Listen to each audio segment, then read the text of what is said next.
et du Fils et du Saint-Esprit. Amen. Les bénis de mon Père, bonjour. Bienvenue à cette nouvelle journée de méditation où nous sommes vendredi de la 3e semaine du temps de Carême.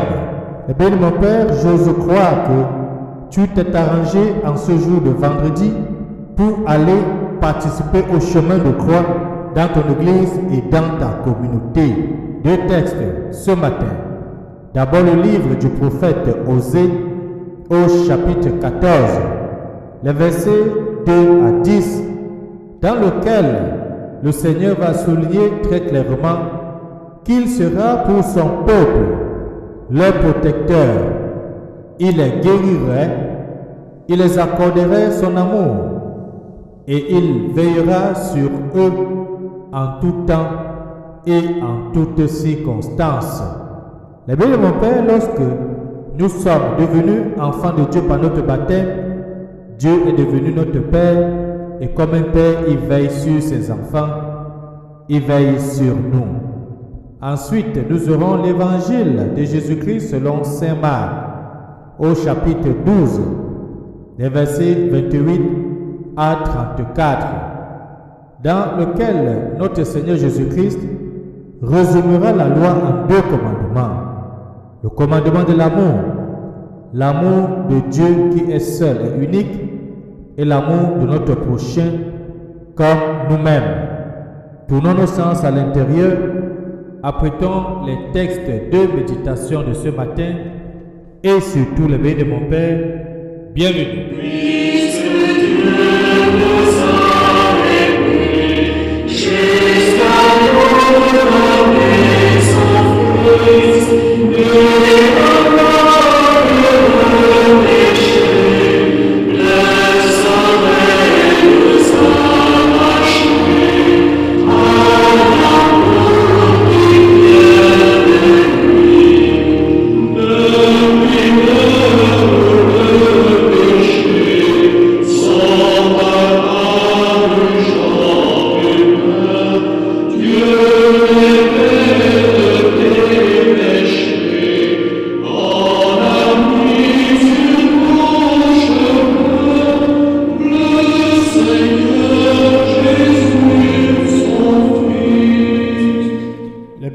Père Dieu nous a aimés jusqu'à envoyer son Fils Jésus-Christ pour nous sauver.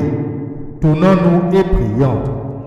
Répands ta grâce à nos cœurs, Dieu de bonté, que nous sachions refréner nos désirs terrestres pour mieux entendre ta parole. Par Jésus-Christ, ton Fils bien-aimé, lui qui vit et règne avec toi dans l'unité du Saint-Esprit, Dieu maintenant et pour des siècles des siècles. Amen. Lisons le livre du prophète Osée au chapitre 14, les versets 2 à 10. Après la lecture, méditons ensemble le psaume 80, le psaume qui nous met au cœur de la méditation de ce matin. Priez de joie pour Dieu, notre force. Jouez musique, frappez le tambourin, l'harpe et les cithare mélodieuses. Sonnez des corps pour le mois nouveau, comme vient le jour de notre fête. C'est là pour Israël une règle, une ordonnance du Dieu de Jacob. Il en fit pour Joseph une loi, quand il marcha contre la terre d'Égypte. Criez de joie pour Dieu, notre force. Évangile de Jésus-Christ selon Saint Marc.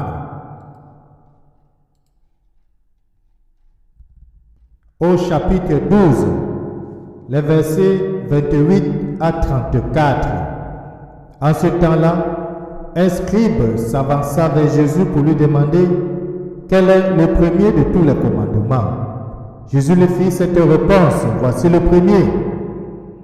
Écoute Israël, le Seigneur, notre Dieu est l'unique Seigneur. Tu aimeras le Seigneur, ton Dieu, de tout ton cœur, de toute ton âme, de tout ton esprit et de toute ta force. Et voici le second. Tu aimeras ton prochain comme toi-même.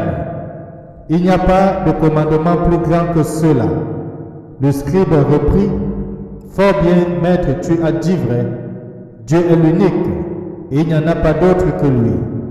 L'aimer de tout son cœur, de toute son intelligence et de toute sa force, et aimer son prochain comme soi-même, vaut mieux que toute offrande d'holocauste et de sacrifice. Jésus, voyant qu'il avait fait une remarque judicieuse, lui dit, tu n'es pas loin du royaume de Dieu. Et personne n'osait plus l'interroger. Acclamons la parole de Dieu. Louange à toi, Seigneur Jésus-Christ. Le Seigneur, notre Dieu, est l'unique Seigneur. Tu l'aimeras de tout ton cœur, de toute ta force et de toute ton intelligence. Eh bien, mon Père, dans l'évangile que nous venons d'écouter, nous voyons les deux commandements que Jésus nous donne, qui se résument en un seul commandement, le commandement de l'amour. Jean chapitre 3, le verset 16 va nous dire que Dieu a tant aimé le monde qu'il a envoyé son Fils unique, afin que quiconque croit en lui ne meure pas, mais ait la vie éternelle. Saint Marc nous fait entendre de la bouche de Jésus le commandement nouveau par excellence, le commandement qui est comme le cœur et le résumé de l'évangile, le commandement qui est le programme de chacune de nos vies, de ta vie et de la mienne.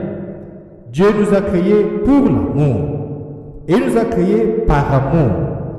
Il a tout disposé en nous, notre corps, notre esprit, notre sensibilité, notre volonté, notre âme, notre cœur, pour que tout notre être puisse être un être d'amour.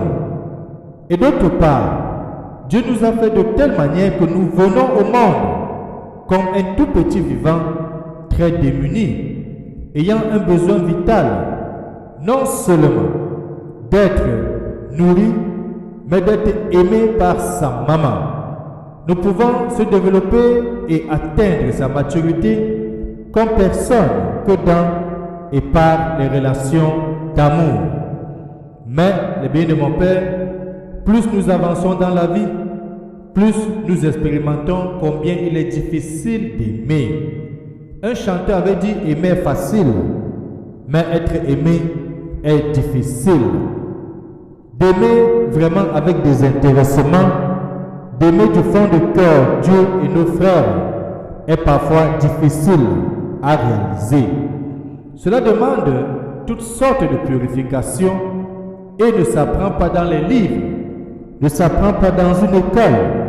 La seule manière d'apprendre à aimer, c'est de nous laisser aimer par Dieu, de laisser la grâce de Dieu nous transformer, de laisser la grâce de Dieu nous pétrir, car on ne peut aimer qu'en étant aimé soi-même, et il n'y aura que Dieu qui puisse nous aimer en vérité, parce que Dieu est l'unique Seigneur et qu'il est l'unique amour, amour avec un grand A.